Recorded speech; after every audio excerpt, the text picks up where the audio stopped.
what I mean? So, yeah, absolutely. So then the next movie after Inside Out, this came out the same year. It did? Yes. Are you sure? Yep, it did. So they took a year off, but then they made 2 movies in the same year? Yeah, June and then November. We gotta Okay. remember, Good there's different Dinosaur. teams working on different No, movies, I know, so but they had the definitely formula of possible. once every year. So maybe they really didn't take a year off. They took you know what I mean? Because they released 2 movies in the same year.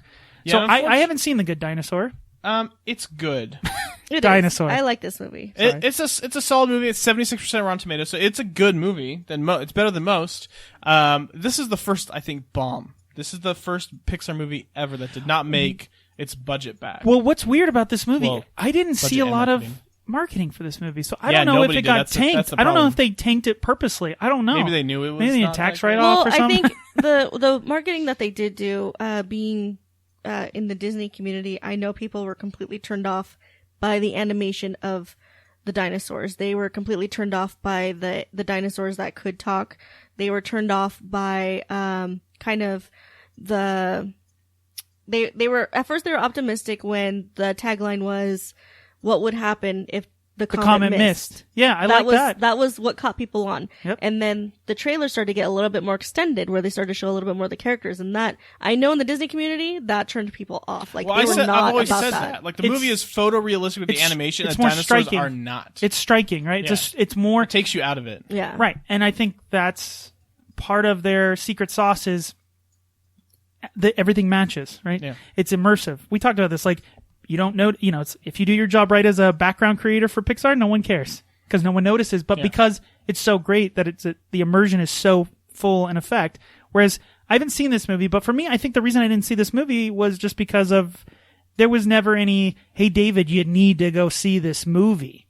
Like I never had that. It never felt this urge to like. I tell you that about every Disney movie. Well, that David. that's the problem. It's cry wolf, right? It's like, but I'm saying from a general like marketing. There wasn't a lot of marketing. There for wasn't this a ton of movie. marketing for this. And I also don't know if anybody specifically who was voice casted. I don't know the voices of anybody. I don't know if they were big people, but No, I don't I think do so. remember this being marketed about the same time as Zootopia. And I remember somehow it was like similar. It was like a similar teaser or something like that. Like, what if animals could talk, and what if the comet missed? And Yeah. I got the 2 movies mixed up. They just didn't. It didn't have such a strong like. This is what this movie's about. You know what I mean? Like, here's the main character. Here's what we're going for. And you don't have to ruin the movie, but like, you got to tell me. You got to entice me to want to go see your movie. And all I thought about when I finally saw some of this, I'm like, oh, it's Land Before Time. Yeah. They're doing, And that's this the other Pixar's going to connection do people Land made. Before Time because he looks like Littlefoot. Yeah, he does. He's a. I mean, and I'm sure they changed like halfway through the production of this movie, and you can definitely see that, like how they were supposed to look and all that kind of stuff. Right. A lot of the story of the movie changed too. Well, I brought that up to my friend Eric at the bar. Yeah. You know, because I was telling him, like, besides Wall-E, I felt like The Good Dinosaur was one of the ones where the scale of the nature around them is amazing. Yeah, It's presentation of the beautiful. world and all that. It's Right. almost Like photorealistic. when we went to go see the movie, I walked out there and I was like, I liked the background more than I liked the actual characters. foreground, yeah, like because it's beautiful and it's amazing. And he was saying like how basically halfway through they had to scrap, the characters and they had to redo it. So they didn't have as much time to work on it as the background people did. The background people were just kind of like twiddling their thumbs and they're like, well, we'll just make it better. Just, Right. That's all we can do, right? So they had more time to work on it than the people who did the characters did. Yeah, and the budget of this movie is 175 to 200 is what it says, but box office made 331.9, and I don't believe they made their money back with marketing. And all that Right, stuff. and that's what So it that's was why the first numbers bomb, are always quote kind of unquote. But also I think this movie also suffers from the fact again, Land Before Time is a big like, well, it's Land Before Time, and then 2, Ice Age. Ice Age. This felt like an Ice Age movie because you have that. That's something that I heard from somebody is from Disney bloggers. They were like, you saw the animation for the characters and it kind of made it seem like DreamWorks was like right on par like with Pixar. So you could definitely like, I don't know. That just turned a lot of people off. And I can see that. community, So okay, so now we've done every single Pixar movie. We even talked again about Finding Dory before. By the way, it's at 136 million. Crushed the animated budget or the record for that. But For them.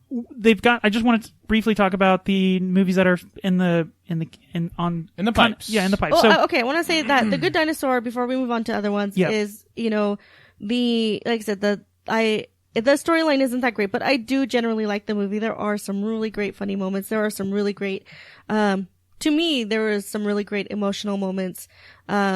So, I mean, I don't know. I guess it just depends on whoever views it, but I liked it. There had to be a reason why this didn't get the marketing push. They must have known. And it maybe, and you talked about this, they serve multiple masters. They serve the master of like, hey, we need to make this look as great as we possibly can. And then two, but we don't want to make it so realistic that we can't make toys.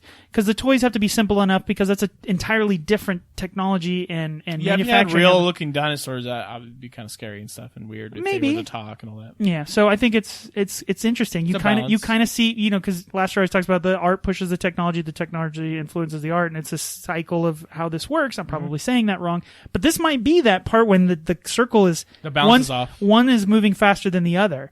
So that's interesting. So the ones coming out, we've got them in here on the list. We got Cars 3 next year. Woo! Now here's the deal. I actually think they could come back with it because they've done this though. You know what I mean? They've had the slump, and then they know what to do, what not to do, and I think they're getting, they're becoming, you can't be perfect forever, which is, sad.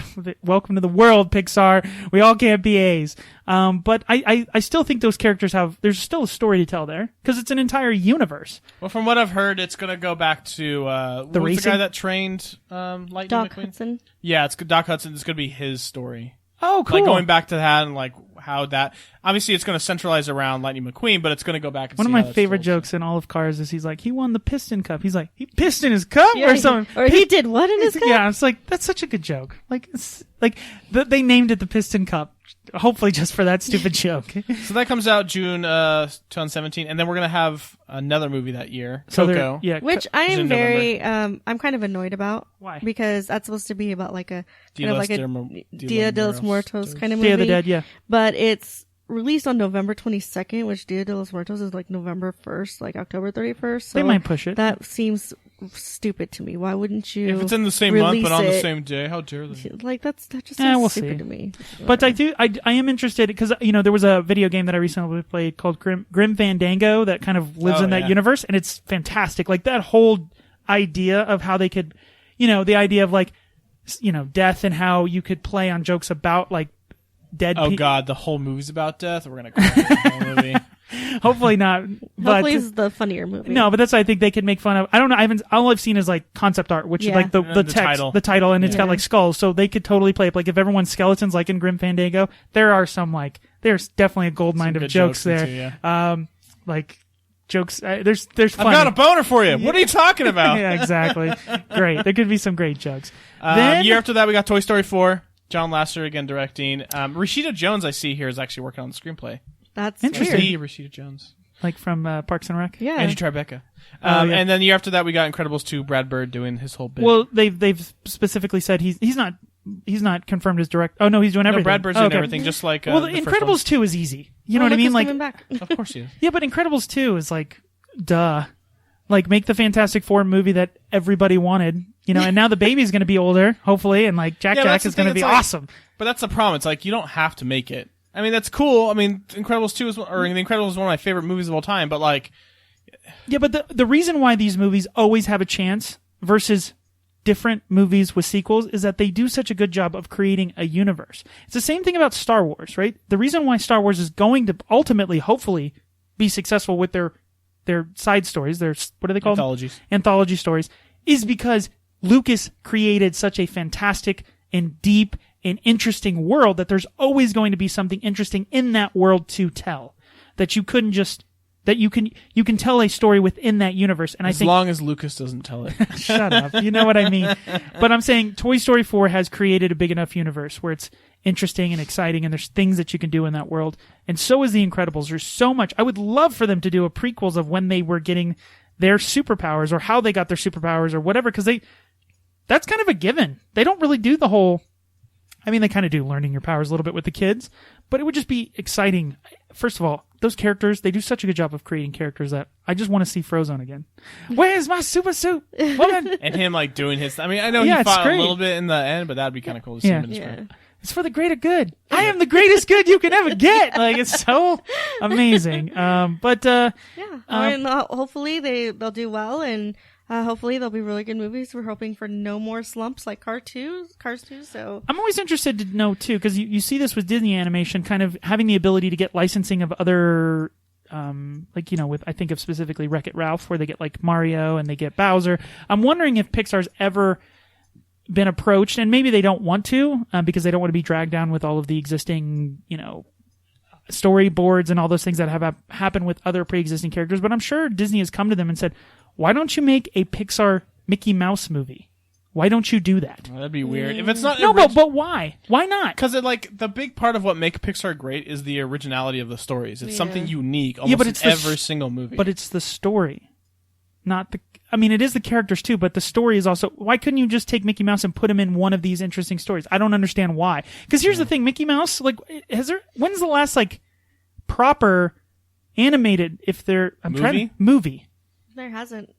Wow. How is that possible? I mean, I know Disney I know they don't Animation need has been to. doing like shorts and stuff like that. No. And they have Disney. They have like TV shows and stuff like that, which I'm glad that they do that. They still do it's more the like cartoons. They don't want to mess it up. I mean, he's the figurehead of an entire global organization. Where what if they come out with a movie like Cars 2 and it stinks? No, you make sure it's good. No, that's the thing though. You can never make sure it's absolutely good. It's just interesting because even it's actually weird to think that Mickey Mouse has never gotten his own movie. Ever. I get it. I mean, I kind of see what they're doing. Like they want to market it to children because those children are what's going to drive those parents to the Absolutely. parks. Those children are what's going to drive them to go see the show. Sure, I want to see Mickey Mouse. I can only see him at the park. Yeah, exactly. And that's my thing. But this is what's interesting because I talked about this a couple podcasts ago about when we went to Disneyland, and it's becoming less about Disney and less about the things Disney has purchased. Do you know what I mean? More about the things that Disney has purchased. That's what I'm saying, right? Yeah. Pixar, Star Wars, Marvel. And that makes sense because they bought those things, right? They got for a lot of money. Well, to be honest, they bought them on the cheap, almost every single time. Yeah. Like even $7.4 billion for Pixar, you made it back in spades. Oh, good already, job. yeah. But I'm sure there's tons of stuff they've purchased that have been, tax write-offs. But again, it's interesting. Yeah, that's not the majority in the parks. No, but the majority is still Disney and its characters and its princesses and all that garbage. Right. It's just interesting. I just never thought about that. Mickey Mouse. # Mickey Mouse movie. Do it. I don't know if I'd see it. Yeah, I don't think I'd like it. You wouldn't trust Disney or Pixar with it? Not Pixar. I mean, they could borrow their screenwriters. That might be better for them. But you want do Disney? some cross-promoting. But yeah, not grabbing characters. But it is, keep it original. It is interesting to see the influence. Obviously, Pixar's had generally on 3D animation, and also just even within Disney animation. I mean, Disney animation now doesn't really they only make Pixar-looking movies. A lot of people probably can't tell the difference. Well, because no one went to go see Princess and the Frog, which was an excellent movie. Yeah, but there's still popular kids cutie don't like cartoons. that stuff anymore. They like the 3D, they like the glasses, and they like the characters are more interactive when they're 3D. I get it. It's just what kids like these days. Which is unfortunate, but whatever. All right. I'm glad the musical's still alive. Frozen was a huge hit, obviously. I was worried that those old school Disney musicals wouldn't be a thing anymore because kids think singing's dumb or gay or whatever. But right, no, it's great. It's still around. Well, it's like the newspaper. It's still around, but it's not in its heyday. Freaking Frozen? Are you kidding me? Frozen, but it's one song. I mean, I know there's more songs in that movie, but come on, there's Mona's musical, right? I think it's supposed to be. Yeah, it's got the guy Lin-Manuel, whatever Miranda, his name is. Yeah. It's so awesome. I love that. I saw a clip of Hamilton and I didn't know it was that funny. But anyways, okay, we finally did Pixar. We are officially we have done the Disney thing, right? We've done classic, we've done modern, and we even did wait, what did we not do? We have not done parks. That's true. All right, we'll figure it out some point. We should go to Disney World again. We should do the entire podcast on Small World. Yes. Oh God. Yes. It's a small. So around and around and around. Oh, guess what? It's weird. I go there and there's a line for that, right? I'm like, why? I think people just need to. Ride. They just need to rest. That's what it is. Anyways, it's air conditioning. You get to sit down. All right. So now that we've gotten through the Pixar movies, I think we should do a parks episode. But we should go to a park and do a park episode. Set up a table. How long do you think before we get kicked out of Disneyland? We wouldn't know. We could sit there forever and talk. Set up a table and microphones. I think we'd be 80. Podcasters have done that before. That's awesome. Okay. I've heard those episodes. Okay, good to know. All right, so let's wrap it up. Again, we have the contest, our June for St. Jude contest going on. You only have till June 30th, so time is running out. But that's next week. Just donate $5 to at least. Sorry, I always mess that up. To stjude.org/donate. And then all you got to do is put put it on your Instagram, Twitter, or Facebook with hashtag #, SDS giveaway. SDS giveaway. That'll put you into the contest. We have tons of prizes to give away. We even have $150 headphones that you could get by just donating $5 or more to St. Jude. So definitely do it. One prize. And you have till June 30th to do it, so not a lot of time left. But you can also email us if you don't want to put it on your social media. The email address is sitdowncentered@gmail.com. and then of course you can send us lots of emails. Tell us questions, comments, yeah, concerns. tell us what you tell want us about your day. Yeah, Hey guys, we'll give you a big shout out on the show. Don't worry. And we take these emails very serious. We have long text message discussions about them. No, we do. Oh, Sarah's gonna be mad because she emailed one time and I didn't read We didn't read it verbatim. Okay. Anyway, sorry, Sarah. This is my public apology to Sarah. Okay. I'm sorry, Sarah. Now it's Okay. known. Now it's known. All right. I will read your email. I promise. But again, you can always send us an email at sitdownstandard at gmail.com, or you can do the contest. There are 2 limitations. You got to be a continental U.S. resident. So sorry, Virgin Islands. Dominican Republic. What is Dominican But you I have- don't know which one's a I'm U.S. pretty sure they're not a U.S. territory. I don't know what is. But they have rum, so I mean, There we and go. clear water, so I mean, There we I go. don't feel bad for them. And then you also, it's 1 entry per person. So of course, donate as much as you can, but it's 1 entry per person. And again, go to youtube.com/sitdownstandard if you're just listening to the audio. I know who you are. Hey, you, just listen to the audio. Go to YouTube. We spend Sometimes a lot. it's just convenient to listen to I audio. know, but just listen to you it on can't YouTube. you can't lock your screen and listen Get to YouTube Music. Just pay a little extra. Or the Just red. kidding. Yeah, or something like that. Stupid YouTube I'm red. just kidding. Go to audio if you want that. We're on iTunes, Stitcher, and on SoundCloud, so go all there. And Google Play. Until next time, bye. See ya. Bye.